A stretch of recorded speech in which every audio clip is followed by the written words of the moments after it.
Dear friends, in the 2 Thessalonians chapter 2 verse 2, Apostle Paul warns his readers against a fake letter written in his name, against a letter forged to deceive and mislead recipients. Wait, what? Isn't that a definition of a fraud?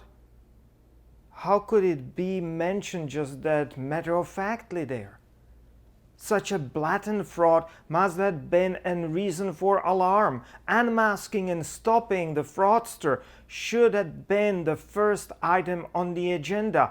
It should have been Paul's primary focus. Subtle matters of theology, they could easily wait for later.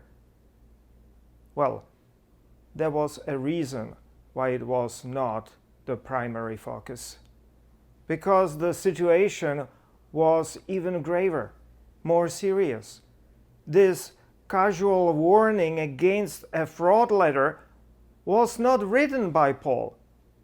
It was itself written by a fraudster.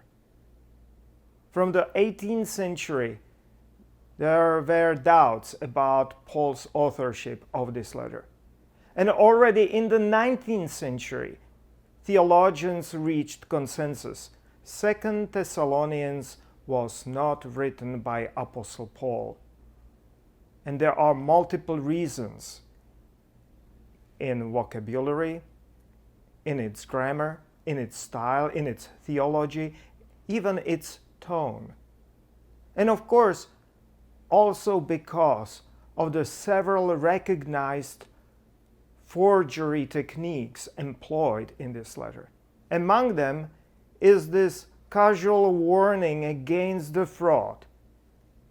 It is, in fact, a well-known fraudulent maneuver. Biblical fraudster cries, "Beware of fraud." And that is something you might not know about the Bible. Why do I bring this up? Firstly, because the truth and honesty is of the utmost value. Secondly, I bring it up to defend Apostle Paul. He has been accused of many faults: misogyny, militarism, support of slavery, stiff conservative values. But friends, much of it is in those fake letters, in those which he did not write.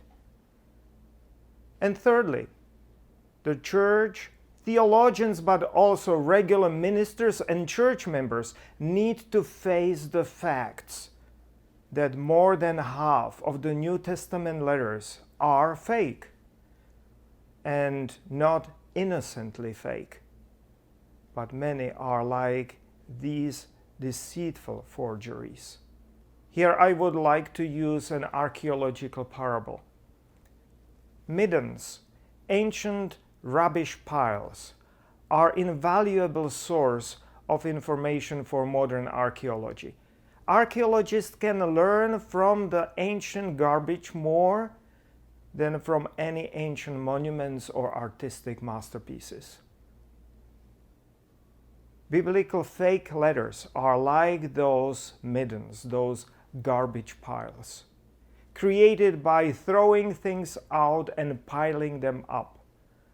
They offer us unfiltered, direct insight into the 2nd century church and its struggles, the nice, the neutral, and the ugly. We can observe how they lived, how they struggled, how they argued, and learn what to do and what not to do. It is revealing, enlightening, and liberating experience. Join us this Sunday.